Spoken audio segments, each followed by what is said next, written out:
Hello, Salesforce enthusiasts. Welcome to Tech Ninja, your journey from novice to ninja in tech. Today, we're diving into a crucial aspect of Salesforce, security in Salesforce Flows. We'll explore 10 questions and examples to help you ensure that your flows are not only efficient but also secure. Whether you're an experienced admin or just starting, this video will expand your flow knowledge. Subscribe and hit the bell icon for more Salesforce tips and tutorials. Now let's get started. Imagine you have a critical pricing approval process in Salesforce. To safeguard sensitive pricing data, it's essential to set up proper access controls. Let's jump into Salesforce and see how you can configure access settings for this specific flow. Question 1. What is the importance of setting up proper access controls in Salesforce Flows?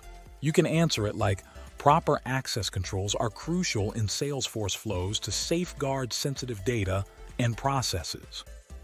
Access controls ensure that only authorized users can execute or modify flows. This prevents unauthorized access to critical business logic, confidential information, and ensures compliance with data privacy regulations. For example, consider a sensitive pricing approval flow. By setting up proper access controls, only sales managers with the appropriate permissions can execute this flow, ensuring that pricing decisions are made by authorized personnel. Now let's talk about restricting access to specific flows. Question 2. How can you restrict access to a specific flow in Salesforce? You can answer it like, access to a flow can be restricted by configuring the flow's visibility settings. By adjusting the flow's access settings, administrators can control which profiles or permission sets have the ability to run or modify the flow. This ensures that only designated users can interact with the flow. For instance, imagine a recruitment approval flow. By limiting access to HR profiles, only HR personnel can execute this flow, maintaining the confidentiality of candidate information during the approval process. Field-level security, FLS, plays a crucial role in controlling access to individual fields. Let's explore this in the next question. Question 3. What is field-level security, and how does it impact flows? You can answer it like, field-level security, FLS, controls access to individual fields in Salesforce objects. Flows respect FLS settings, meaning that users executing flows can only interact with fields for which they have the necessary read or write permissions. Admins should review and align FLS with flow requirements to maintain a secure data environment. For example, in a customer feedback flow, if there's a sensitive customer satisfaction field, enforcing FLS ensures that only users with read access to this field can view or update satisfaction levels in the flow, maintaining data integrity. Handling sensitive information in flow variables is critical, especially in scenarios like payment processing. Question 4. How can you protect sensitive information passed through variables in a flow? You can answer it like, to protect sensitive information in flow variables, utilize encrypted fields or secure fields in Salesforce. By using these types of fields, data is encrypted at rest, adding an extra layer of security to the information stored in variables during and after flow execution. For example, in a payment processing flow, if you store credit card information in a variable, use an encrypted custom field to securely store and retrieve the data during the flow execution, preventing unauthorized access to sensitive payment details. Maintaining data integrity is a top priority in Salesforce Flows, so our next question revolves around data integrity. Question 5. Explain the concept of record-level security in the context of Salesforce Flows. You can answer it like, record-level security, RLS, ensures that users can only access and manipulate records for which they have the appropriate permissions. When designing flows, it's essential to consider and enforce RLS to prevent unauthorized access to records. This is especially important when dealing with objects containing sensitive or confidential data. For instance, in a project management flow, RLS ensures that team members can only view and update project records assigned to them, preventing unauthorized access to sensitive project details. What are critical updates and how can they enhance security in your flows? We'll explore this with a real-world example in the next example. Question 6. What is a critical update and how can it enhance security in Salesforce Flows?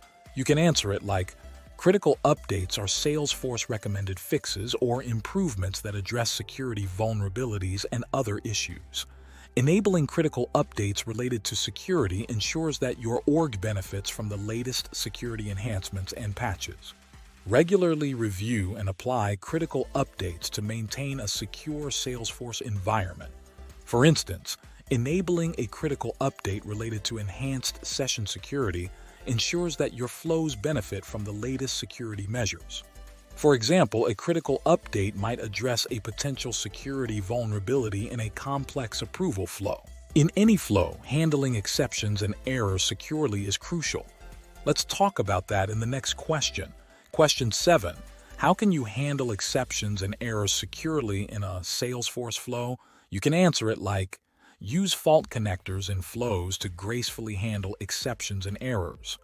Avoid exposing sensitive information in error messages visible to end users.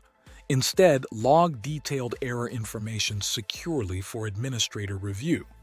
This approach ensures a secure and user-friendly experience when issues occur during flow execution.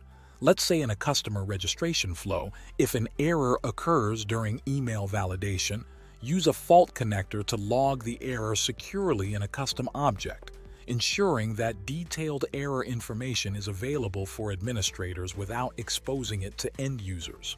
The run flows permission is a key aspect of user access control. We will explore this in the next question. Question 8.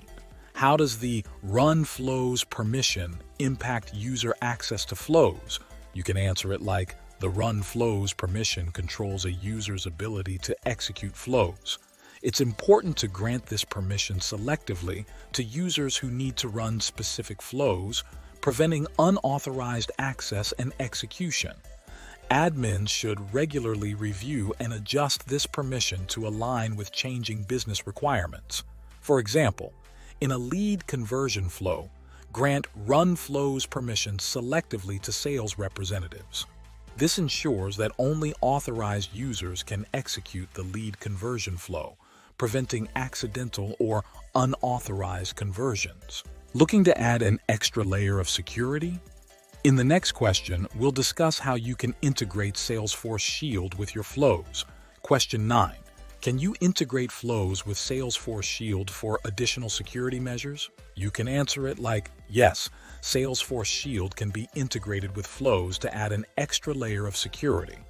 Shield provides features such as platform encryption, event monitoring, and field audit trail, enhancing data protection, monitoring, and compliance capabilities. Integrate Shield components into flows based on specific security and compliance requirements. For example, in a healthcare application, use Shield platform encryption to encrypt patient health records within a flow, providing an additional layer of security to sensitive medical information. Before we wrap up, let's summarize the best practices discussed today. Question 10. What best practices should be followed when designing a flow to ensure security?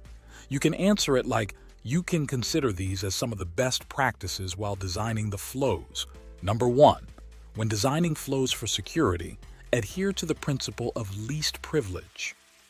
Moving on to number 2, thoroughly test flows for security vulnerabilities. Regularly review and update access controls, and stay informed about Salesforce security best practices and updates. By following these best practices, you can maintain a robust and secure flow implementation in your Salesforce org. Thanks for joining us today as we delved into the world of security in Salesforce Flows.